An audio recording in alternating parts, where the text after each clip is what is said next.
and gentlemen, for our government keynote on the application of data and analytics in a building a holistic nationwide data ecosystem, we're joined by Director General NIC, Dr. Neeta Varma. With a career spanning over 3.5 decades, she's somebody who's been instrumental in developing and implementing high-impact digital initiatives across India. As DG NIC, she's spearheading the digital transformation agenda of the Indian government. Thank you so much, Dr. Neeta Varma, for joining us today and giving us your valuable time. With this, we'd request you to join us live on the stage and screen. Over to you, Dr. Neeta Varma. Good morning, everyone. It is indeed my pleasure to be talking to you today on World Big Data and Analytics Summit organized by Triscon. Uh, Digital India program of government has actually propelled the digital transformation across all sectors, be it government, be it private, be it civil society, be it academia.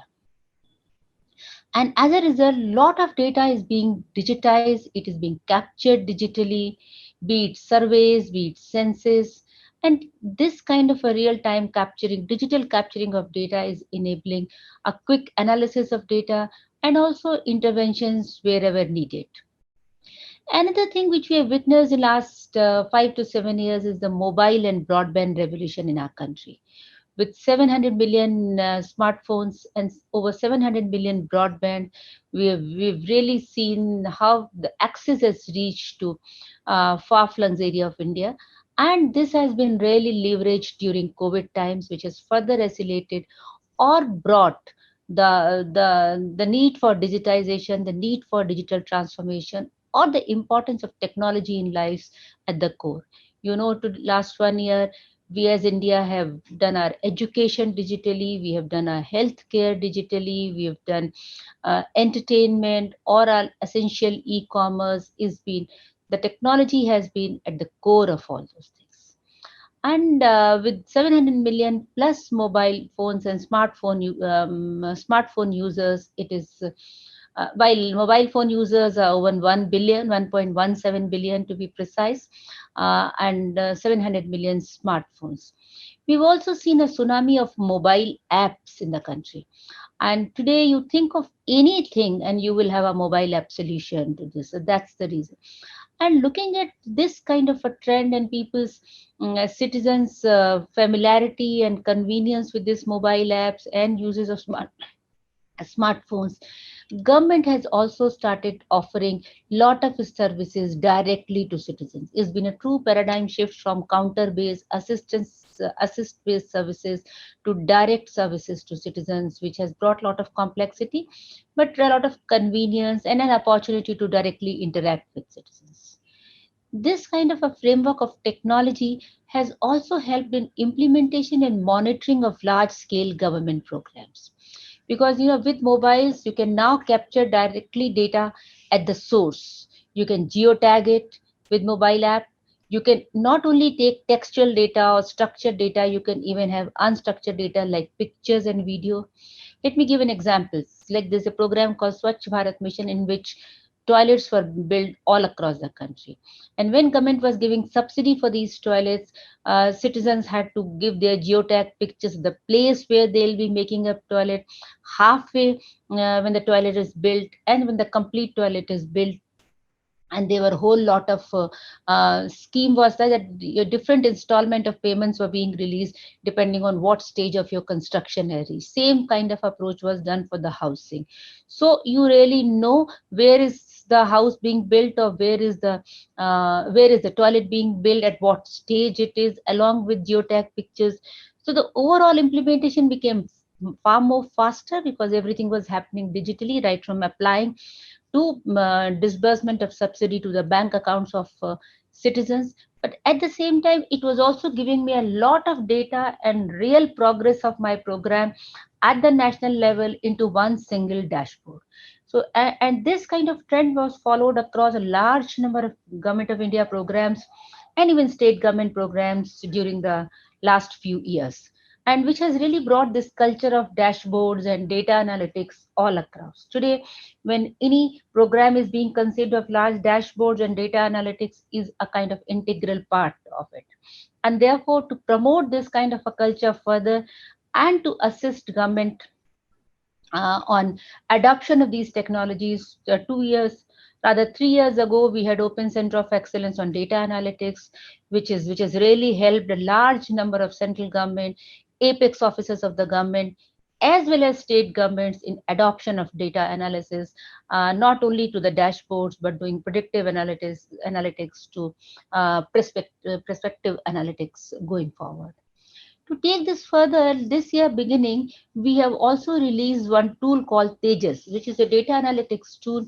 It essentially democratizes the complete process of analytics.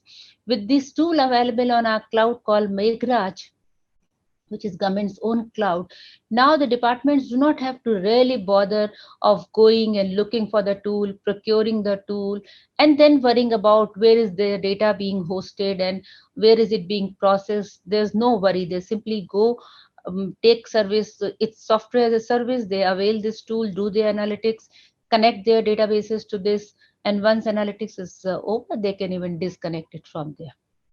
So the whole effort by us as NIC has been to really promote this culture of data-driven governance in the government as much as we could do. And as you know, as NIC, we are an organization which is about over 40 years old organization, built with a mandate to promote use of technology in government. And we have over 800 offices across India with of presence in every district of India, working with district administration. With this, today, I mean, I'm very glad to say, with the effort of last 2 years, now everybody understands the power of data analytics and the power of data and how can you use in various different forms. Let me try and give you some examples in the national programs how this analytics or real-time flow of data has been leveraged upon. You know, government has a very huge food subsidy program or food distribution program called public distribution system, where grains are being distributed to citizens below poverty line, and different states have different policies. And for this, we have fair price shops all across the country where this is being distributed. Now, in this, what has been done, that this whole process, right from assessment that how much grain this particular fair shop will be needed, digitization of all beneficiary, and then dispersal of this thing through a PROS machines on the fair price shop, everything has been completely digitized. And as a result, today, if supposing a one fair price shop, depending on it has X number of consumers, certain grains have been sent.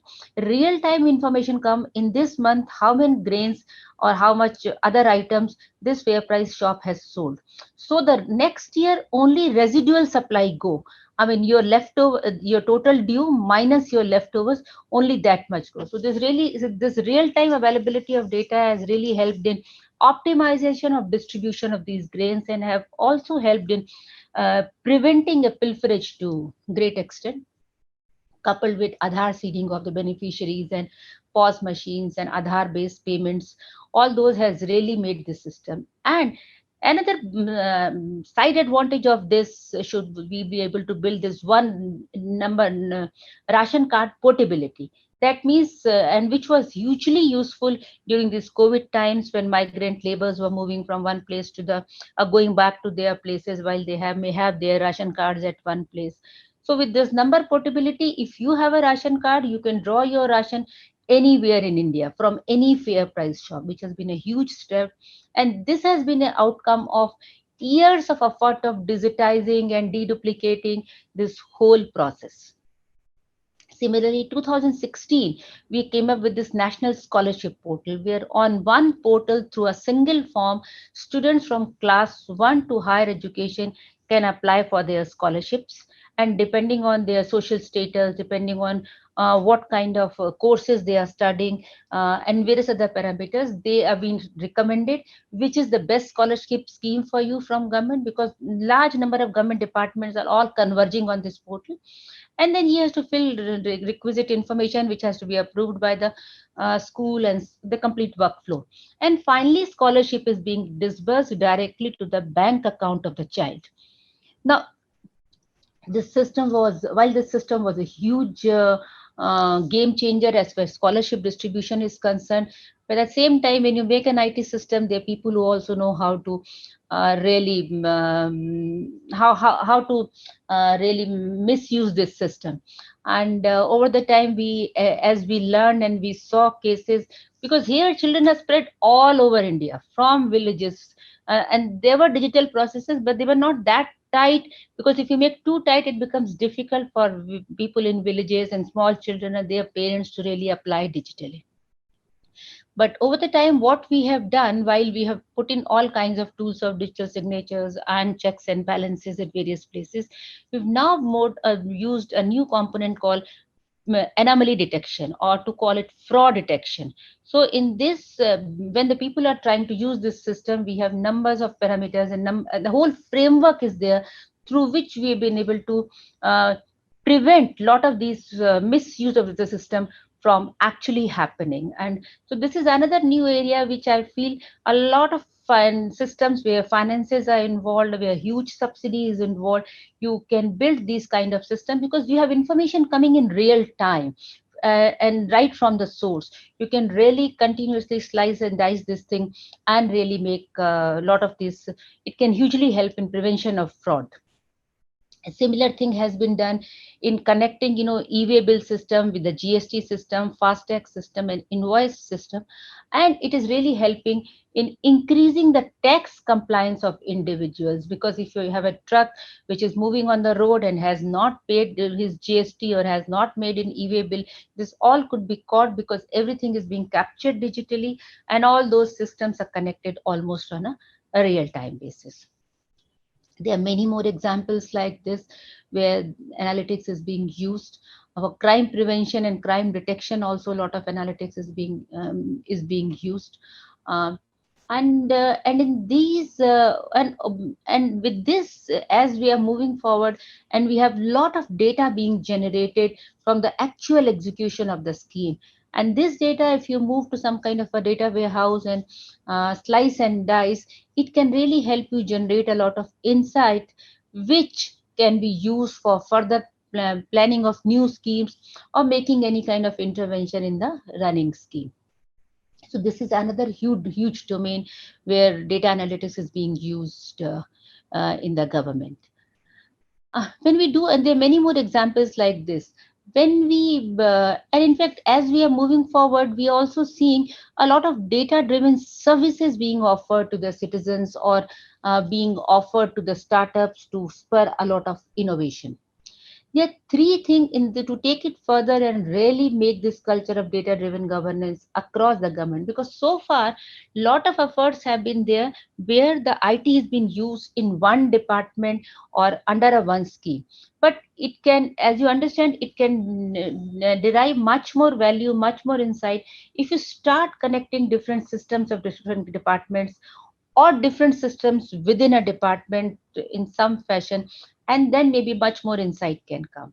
So what is needed is basically to come up with some kind of data exchange framework where it is defined that how information will be exchanged between different systems in terms of data schema or formats and all those things. And there are two. And how are we actually attempting? We are attempting this in two ways. One is, as I said, defining standards like this national health mission, which has been constituted early this year, where we are saying that every citizen should have access to his health record. Now, irrespective of wherever he or she has shown across the country, private hospital, government hospital, he should or she should be able to have access to his record, subject to consent given by the individual. Now, if this data has to be shared, which is coming from different IT systems of different hospitals, the only way this data can be put together and made available to citizen, or in terms if he goes for referral to any other practitioner, is some kind of standards have to be followed. So wherever there are international standards, like in the case of PHR, you have FIRE standard, which is globally accepted. So you could follow these standards, and basis this you exchange the data. Other thing which we are doing is we are promoting now, since we have cloud, so we are promoting this concept of one nation, one platform, where for one program there is only one IT system and whole of India uses this. So whether it is our PDS system, whether it is our uh, scholarship system, or whether it is our e-way bill system, whether it is a soil health card, there is only one IT system being used. So exchanging data among various states become very easy because all of them are using the same IT system. So the data schema and all formats and everything is same, and you simply need a consent to share data with exchange data with one another. So data exchange mechanism is one aspect. Now when disparate systems will share data, and sometimes like if I look at our e-invoice system, here we are not only sharing data within the government, but we are also sharing data with the private sector. Like suppose if e-invoice has to be done, and there is a ERP system like SAP or something the with that industry already. So there is an API through which they could connect and share data. Now when you are so the point is, when your different systems are sharing data all across electronically, there is also this also leads to a lot of security threats. So how do you really make this secure framework, in which consent based framework, the agreement based framework, through which these systems can really share conveniently data and not really bother much about day to day incidents. And therefore we as an IC have now come up with national API gateway, where there'll be a gateway where, if supposing two agencies want to share their data, they can simply come register here, share all their details, and rest exchange takes place through this API gateway, and all details from time to time have been given, and they can put in all their contract, whether they in under what terms and conditions they'll be sharing. So that's another aspect. Third aspect, which is also very important, is privacy and protection. I'm sure you'll have discussion. We have data protection bill already in the parliament, shall be coming out anytime soon, which is focusing a lot of encryption and localization of data, which you may be aware. So that is another aspect. All of you who are either building data analytics tools or developing applications have to now keep these things in mind of encryption of this data, encryption at rest, encryption in transit, encryption in process while being processed, depending on in what nature of data are we talking about. So that's another aspect we need to be really paying attention to. So in nutshell, what I like to say, that data has a huge potential, and this government data, which is a huge data clubbed with private data, it can help generate insight and can also spur a lot of innovation. And therefore, we should all work together to mine this huge untapped resource of data and contribute towards the economy of the country. Thank you very much. Thank you for having me here. Wish you all a very fruitful deliberations, and also this conference a great success. Lastly, we all are amid another wave of corona crisis. So request all of you to please follow COVID appropriate behavior and stay safe. Thank you. Sure. Thank you so much, Dr. Neeta Varma, firstly, for joining us today. Dr. Varma, we've actually just exceeded a little bit of our time, but we do have certain questions, but I'd like to just ask you one from the audience. And the question is from Rohit Malhotra, who asks that how are we handling cybersecurity related threats in all the digitization tools and apps? That's a question coming in from the audience. Dr. Varma, your quick view on that. Thank you. Yeah. So as far as government is concerned, we look at security from three dimensions. One is the application security. Every application we host not only undergoes a security audit as per the prescribed guidelines, it also undergoes penetration tests from time to time. Second thing is all the infrastructure which is underlying through which this is being delivered. We continuously work on, to which we call network level security, system level security. There's a group which works on that aspect. And we know despite all those things, there can still be incidents, and therefore we have an IC, our own cyber emergency report team, which continuously observes all the data flow in and out into our systems, and keeps and helping us mitigate a lot of attacks which could have otherwise happened. So it's a three-prong, a very comprehensive approach to this. Sure. Thank you so much, Dr. Varma, for joining us today and giving us your valuable time. Thank you. My pleasure. Bye-bye. Bye-bye.